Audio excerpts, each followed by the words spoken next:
South Georgia Island lies alone in the Southern Ocean, more than 1,000 kilometers east of Cape Horn. It is a narrow, curved spine of rock and ice, rising sharply from deep water. Mountains divide its length from end to end. Most of them remain covered by permanent glaciers that descend toward the sea. Snow falls here in every season. Winds circle the island without interruption, carrying mist and salt across the slopes. In the early 20th century, the island was known only to sealers, whalers, and navigators who passed its coast without stopping. There were no settlements, except a few whaling stations built along sheltered harbors. Between those points of industry stretched long distances of unbroken terrain. Valleys were filled with crevasses and hidden meltwater streams. Peaks remained unmapped. The interior had never been crossed on foot. Weather governed every movement. Storm systems formed quickly and moved without warning. Snow often fell sideways. Clouds erased the skyline. Sound carried far across the ice, then vanished again into wind. In winter, darkness lasted most of the day. In summer, the sun remained low and pale. In May of 1916, South Georgia was entering its cold season. Ice thickened along the coast. The mountains gathered more snow. Whaling stations continued their work, unaware that 3 men were approaching from the far side of the island, unseen and unheard. They were not explorers setting out by plan. They were survivors, arriving by necessity. Their presence on South Georgia did not begin here. It began months earlier, in another sea, on another coast, aboard a ship that no longer existed. In August 1914, Ernest Shackleton departed England with the stated aim of crossing the Antarctic continent from sea to sea. The expedition was called the Imperial Trans-Antarctic Expedition.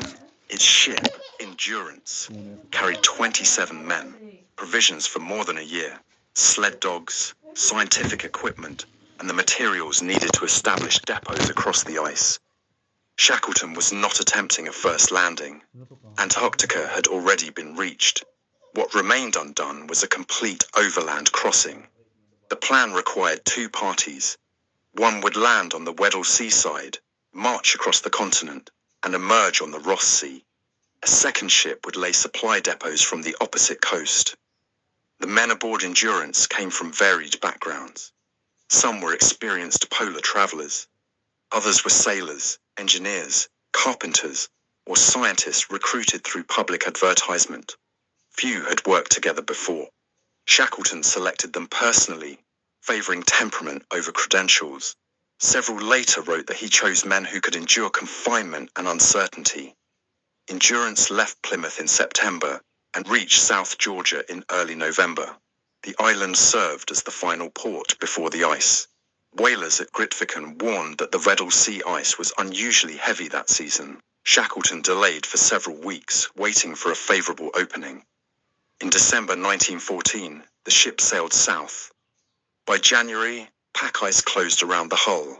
Progress slowed, then stopped. Attempts to force a path failed. The ship drifted with the ice, carried westward by slow currents. Through February and March, the men waited aboard, hoping for a thaw that did not come. In October 1915, after months of pressure from the surrounding floes, the hull began to deform. Beams cracked. Water entered the lower compartments. Shackleton ordered the ship abandoned on October 27th. For weeks, the crew camped on the ice beside the sinking vessel. They salvaged supplies, boats, and navigational instruments. On November 21st, the Endurance finally slipped beneath the surface. The expedition's original objective ended there. No crossing would occur. Shackleton's task changed from exploration to survival. The men now stood on a drifting platform of ice in the Weddell Sea, hundreds of kilometers from land. Their position shifted daily, carried northward by wind and current. They waited through the austral summer, then into winter, conserving food and fuel. In April 1916, as the ice began to break apart, Shackleton ordered the boats launched. Over 5 days, they rowed and sailed through freezing seas toward the nearest land they could reach, Elephant Island at the edge of the South Shetlands. All 28 men arrived alive. Elephant Island offered no shelter, no supplies, and no regular traffic. It was uninhabited and rarely visited. They pulled the boats onto a narrow shingle beach and built a low shelter from overturned hulls and canvas. From there, rescue would not come on its own. Shackleton decided that a small party must attempt a voyage to South Georgia, the nearest inhabited place, more than 1,300 kilometers away across open ocean. On April 24, 1916, he selected 5 men and prepared one boat for the crossing. The others remained behind, instructed to wait. The small boat chosen for the voyage was the James Caird, the strongest of the 3 carried from the ice. It measured just over 6 meters in length. The carpenter, Harry McNish, reinforced its hull with spare timber, raised the sides with planks and canvas, and sealed the seams with lampwick and paint. A deck was added to reduce the amount of water entering from above. On April 24, 1916, Shackleton left Elephant Island with 5 companions: Frank Worsley, the expedition's navigator; Tom Crean, an experienced polar traveler; Timothy McCarthy, a seaman; John Vincent, a sailor weakened by months on the ice; and McNish himself. The weather turned against them almost immediately. For 16 days, the boat moved eastward through heavy seas. Waves broke over the deck without pause. Ice formed along the gunwales and rigging. Clothing froze solid. Food was rationed to small daily portions of biscuit, pemmican, and condensed milk. Water was melted from sea ice when fuel allowed. Navigation depended on brief openings in the cloud. Worsley took occasional sextant readings when the sun appeared for seconds at a time. Errors of even a few kilometers could send the boat past the island and into the open South Atlantic, where no rescue would be possible. 1 man at a time remained at the helm, while the others bailed water or rested beneath the canvas cover. Sleep came in short intervals, measured in minutes. On May 8th, after more than 2 weeks at sea, land appeared through the mist. It was the western coast of South Georgia.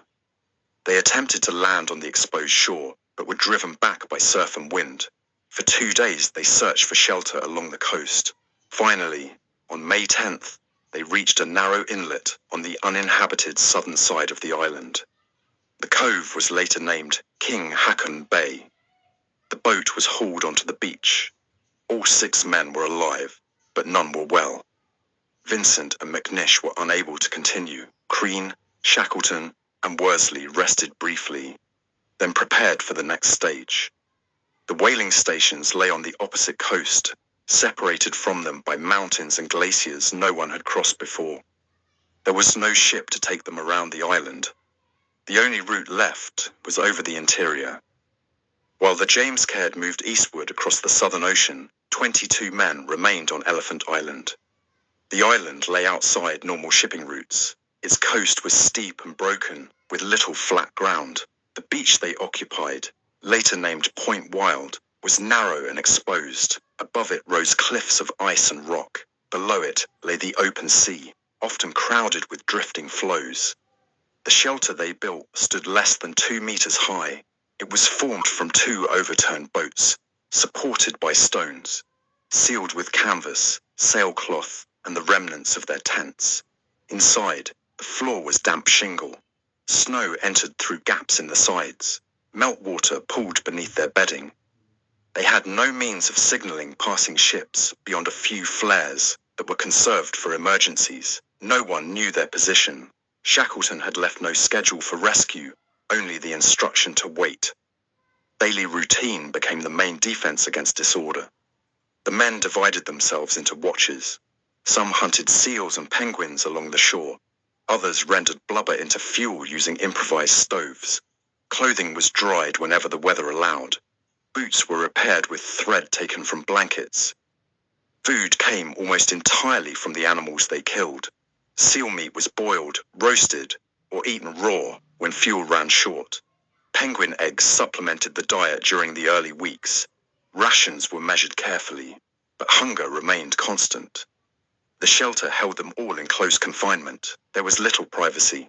Moisture condensed on the inner surfaces, and dripped throughout the day and night. Smoke from the blubber fires collected near the ceiling. Lice spread through clothing and bedding. Temperatures dropped steadily as winter approached. Snowstorms sometimes buried the shelter's entrance. Wind tore loose sections of canvas and had to be repaired by hand in freezing conditions. Time lost its usual structure. They kept track of days by marking a calendar on a scrap of paper. Meals were eaten at fixed hours. Stories were told in the evenings, quietly and without embellishment. Card games were played to occupy attention. Illness appeared slowly. Several men developed frostbitten fingers and toes. Others suffered from digestive problems brought on by the seal diet.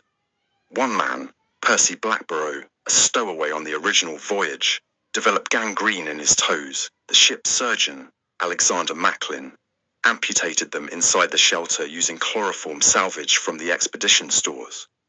Throughout May and June, the sea around Elephant Island froze and thawed repeatedly. Ice blocked the shore, then opened again. Storms followed one another without pattern. They waited for a sail that did not appear. Leadership remained steady. Frank Wild, left in charge by Shackleton, maintained discipline without force. Each morning he announced quietly that the boss might return that day.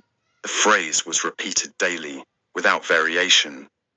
By July, daylight shortened. Fuel ran low. Blubber fires burned only at fixed times. The shelter darkened. Clothing stiffened with salt and ice. Some men began to doubt that rescue would come. They had no knowledge of the voyage in the James Caird. They did not know whether the boat had survived the crossing, or whether anyone had reached South Georgia at all.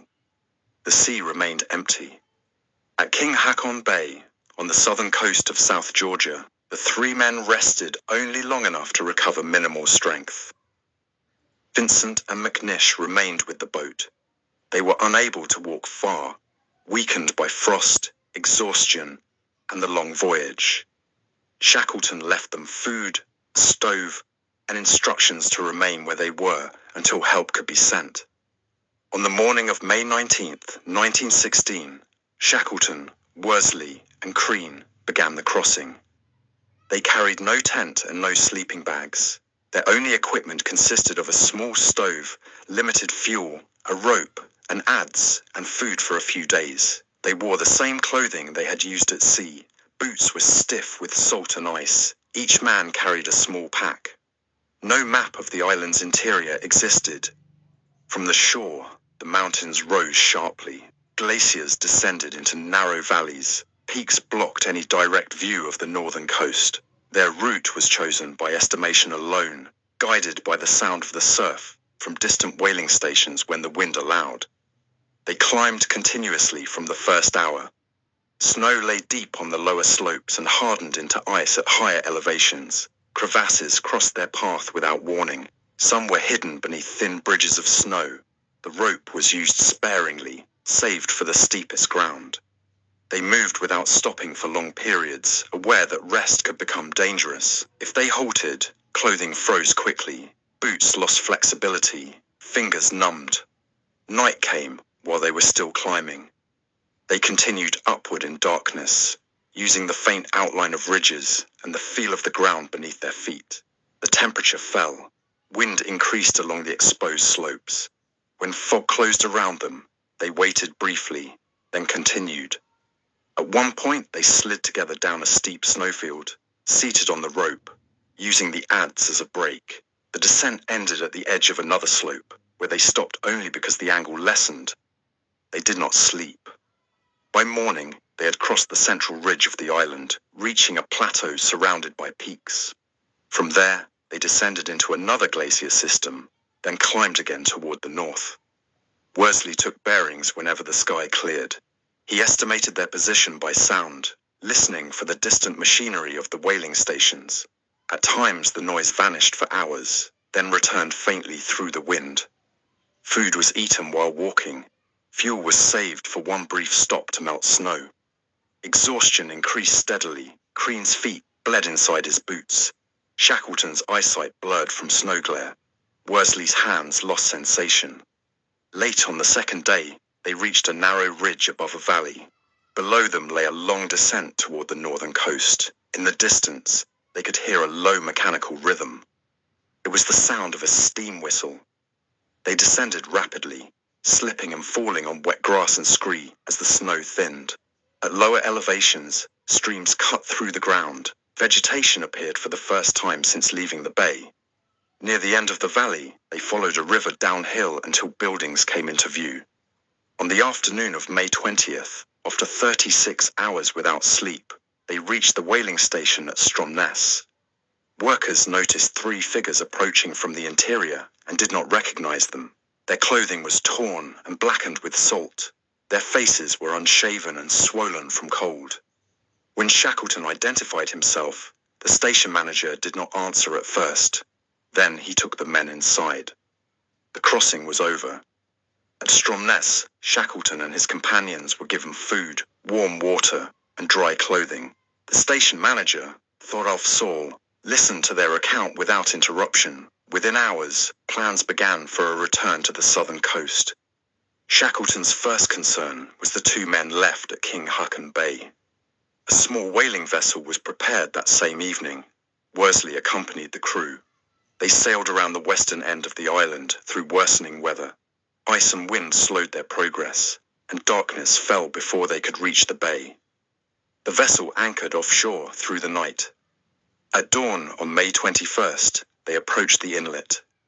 Vincent and McNish were still alive.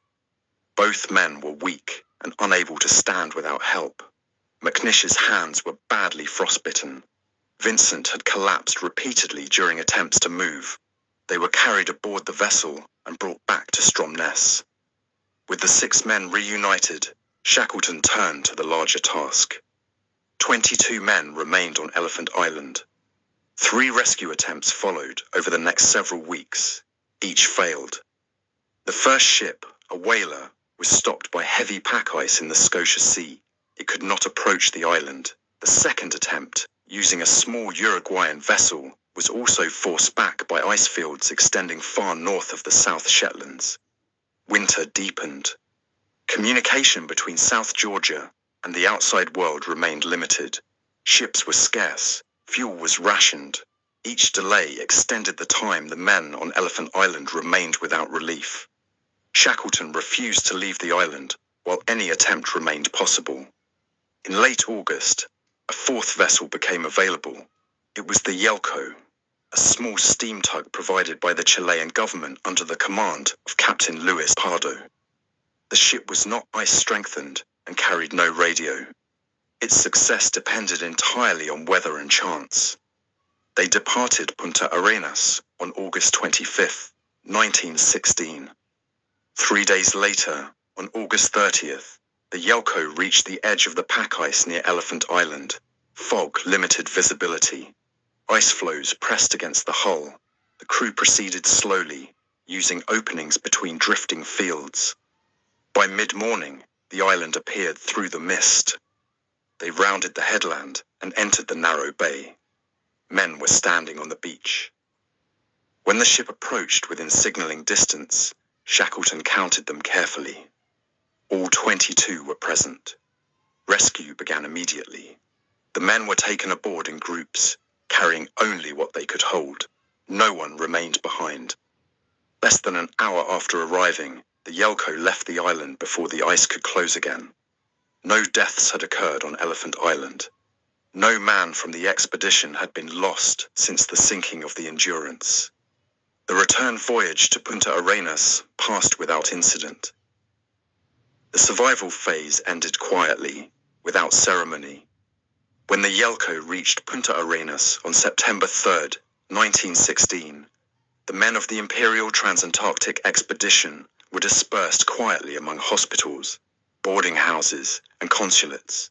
News of their survival traveled quickly, but little formal attention followed. Europe was in the middle of war. Ships were sinking daily in the Atlantic. Loss on the ice did not command extended notice. Shackleton remained only briefly in Chile. Within weeks, he began arranging the return of his crew to Britain. Some men enlisted almost immediately after arrival. Others were assigned to transport or naval duties.